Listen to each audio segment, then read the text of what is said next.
Hi everyone, Athena Ali here, the Get Notice Coach, career strategist and government job application specialist. I hope everyone's well today. Here in Melbourne, we're still in lockdown, but at least we can get out into the sunshine today. So I hope the sun is shining wherever you are. Now, today, one of the biggest questions I get is how do I tweak my resume? Or if they're asking for a done for you service from me, it's can you tweak my resume for me? And often people will come to me and say that they just need a tweak. And then they find that I will suggest that we need to rewrite it because tweaking sometimes is not enough to respond to the criteria in the job application. Now, the problem I have with the word tweak is that there's a perception that you don't have to do very much to your job application to get it up to scratch for the new application you're making. A tweak basically is an improvement or something that we do by making fine adjustments to our work. And sometimes it's not just about making fine adjustments. We have to look at the job ad and the job description and research the organisation to find out exactly what it is that they want. And if your current resume isn't responding to the criteria fully and taking into account that new department or the job that you're going for, it may be that you need to rewrite parts or all of your resume. Okay. Now, sometimes you might go for roles, you know, for example, in teaching, I see this a lot where the criteria are identical. And so many people just regurgitate what they did last time and then wonder why they still can't get an interview. If you're not taking into account the school or location, perhaps other things that that school is really focusing on, because each school, although might have the same curriculum and all of that kind of thing, their focus may be somewhere else that year or for that next 2 or 3 years. And if you haven't taken that into account and don't know about it, you may not get interviewed or shortlisted because you haven't done your research. So it's really important that you factor that in when you're writing a resume or tweaking it. Okay, so for me, tweaking actually means to alter your resume as much as possible so that you actually respond to every single criteria in the job description.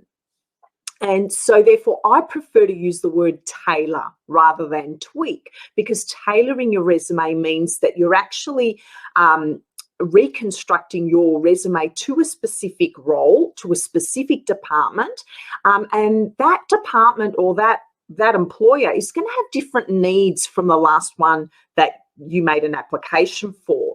So in saying all of that, how do you tweak, or by my definition, how do you tailor your senior public service resume so that you stand out and you're shortlisted for the job?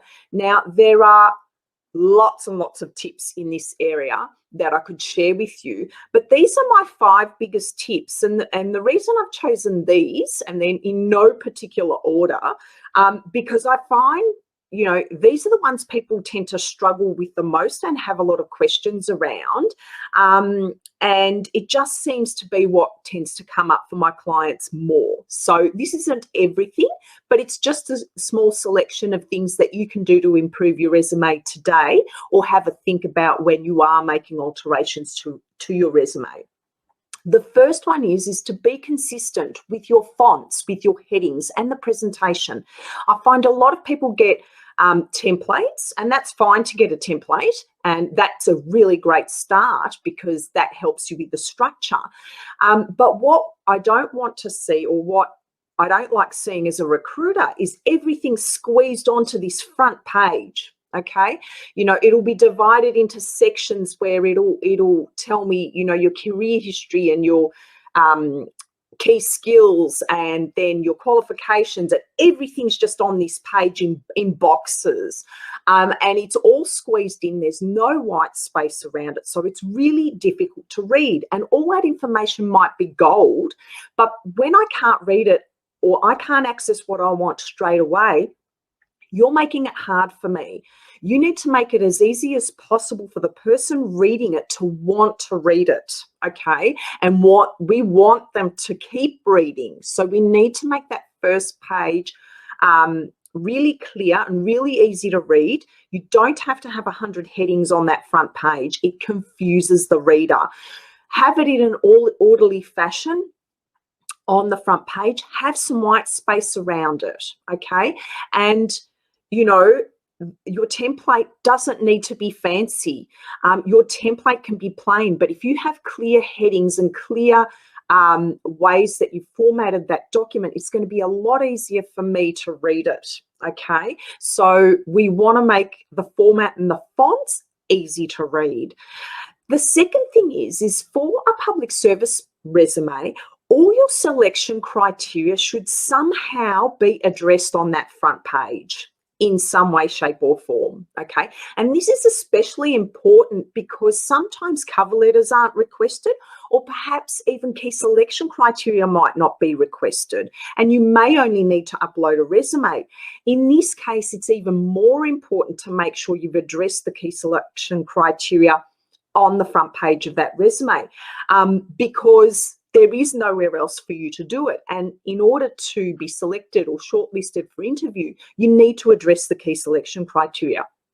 So this may be the only place that you can actually highlight your suitability for the role. And if it takes, it's apparently the statistic that it takes about 6 seconds for a recruiter to scan your resume and decide whether they'll keep reading. So we want to make that first impression. You know, we want them to be able to see your selection criteria on that front page so that they will continue to read the rest of your document. Okay, and this can be a really hard task because if the resume is the only place you're going to be able to put your key selection criteria, you're really going to have to be succinct to be able to get a lot of that on the front page.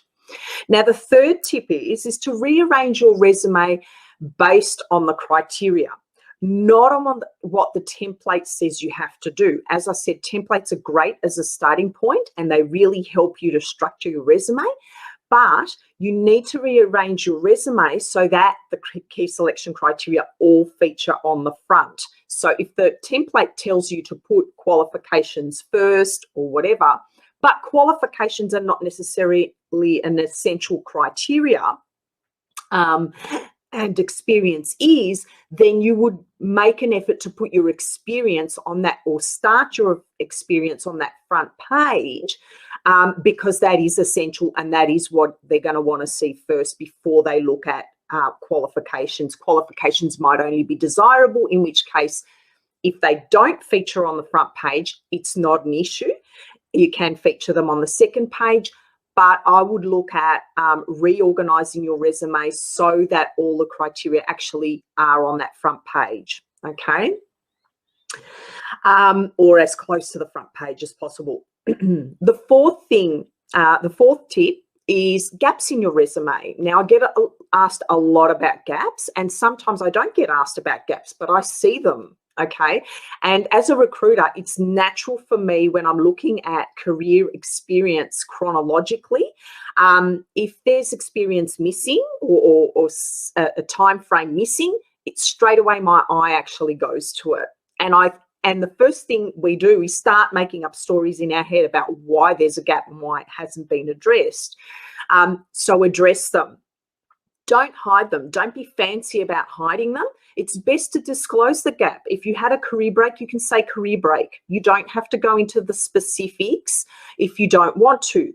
But if it's something like, parental leave or travel or anything like that, there's absolutely no problem with adding that in. It's better to address it and we know, oh, okay, they were just on parental leave, or okay, they traveled. Great. That gives them something to talk with you about in an interview. And that way you can explain further how they might be relevant to your role. And really the experience we have being parents or traveling are invaluable. So they're nothing to hide. And I would certainly put them in your resume and address them. Don't hide them.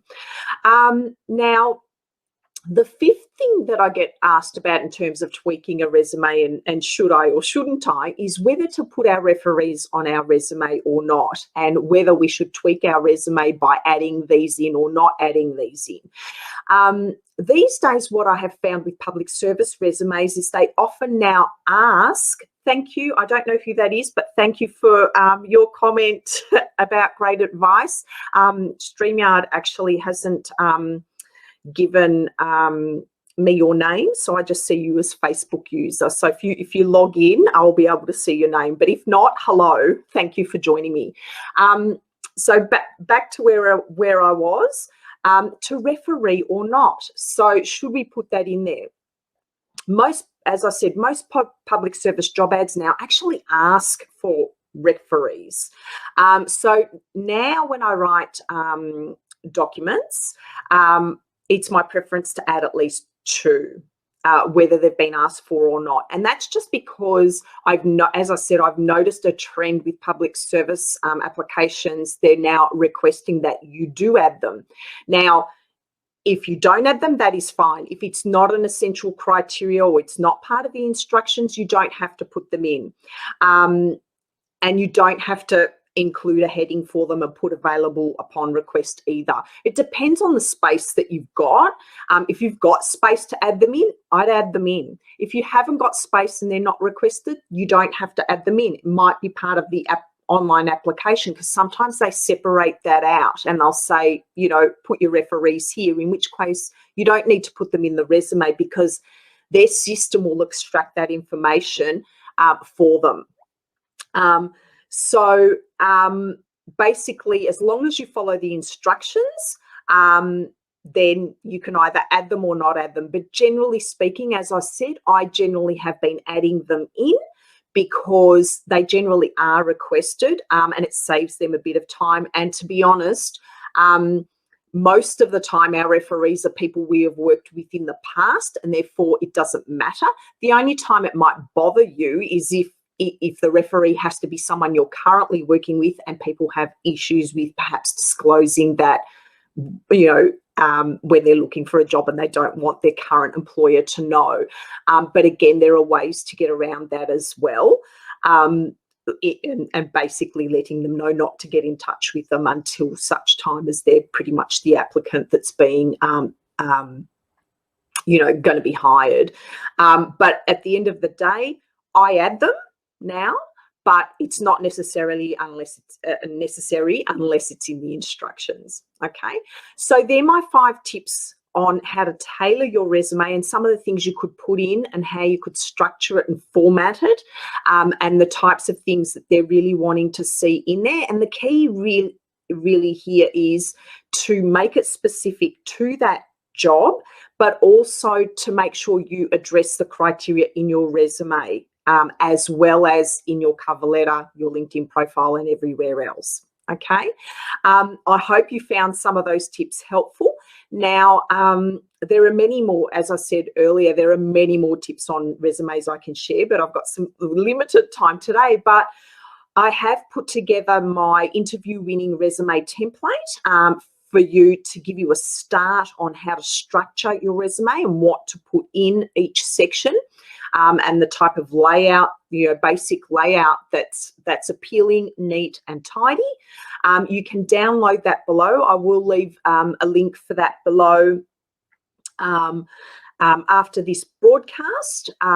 You can also comment or DM me if you can't see it and you would like a copy of it. I'm happy to send that over to you. Alternatively, if you're struggling to articulate your brilliance and you'd prefer to have someone do this for you, then get in touch with me. I have limited spots available each week for done for you services, but again, just get in touch with me and I'd be happy to help you. Thank you for coming along today. And I hope I've helped you in some way. Have a great week and I'll see you next week. Bye.